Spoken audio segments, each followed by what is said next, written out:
நீயும் என் மகன் மாதிரி தான். என் மகன் ஆட்சியில நீ எப்படி மக்கள தெருநாய்கள் கூட ஒப்பிட்டு பேசலாம்? அது எனக்கு ரொம்ப கஷ்டமா இருந்தது.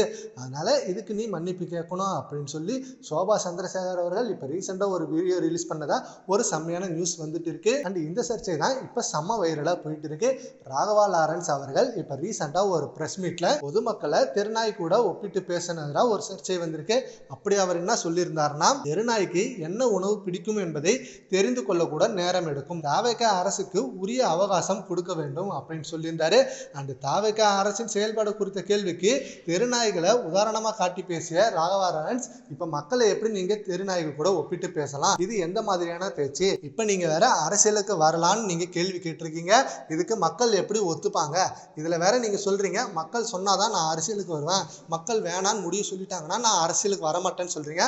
ஆனா மக்களே நீங்க தெருநாய்கள் கூட ஒப்பிட்டு பேசுறீங்களே, இது எந்த விதத்துல நியாயம்? இதுக்கு நீங்க பகிரங்கமா மன்னிப்பு கேட்கணும். அரசியலுக்கு வரன்னு மட்டும் சொல்றது முக்கியம் இல்ல, அரசியலுக்கு வரதுக்கான தகுதி உங்கள்கிட்ட இருக்கணும்.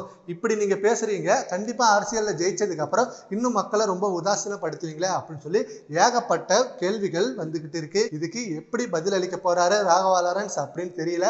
இதுல சோபா சந்திரசேகர், நீயும் என் மகன் மாதிரி தான், கண்டிப்பா நீ பேசும்போது பார்த்து பேசு, அரசியல்ல நீயும் ஜெயிப்ப அப்படின்னு செம்ம சப்போர்ட்டிவா சொல்லியிருக்காங்களாம். சரி, ஓகே ஃப்ரெண்ட்ஸ், இப்ப ராகவா லாரன்ஸ் பேசுனதை பத்தி உங்க ஒப்பீனியன் கமெண்ட் பாக்ஸ்ல கமெண்ட் பண்ணுங்க. Thank you friends.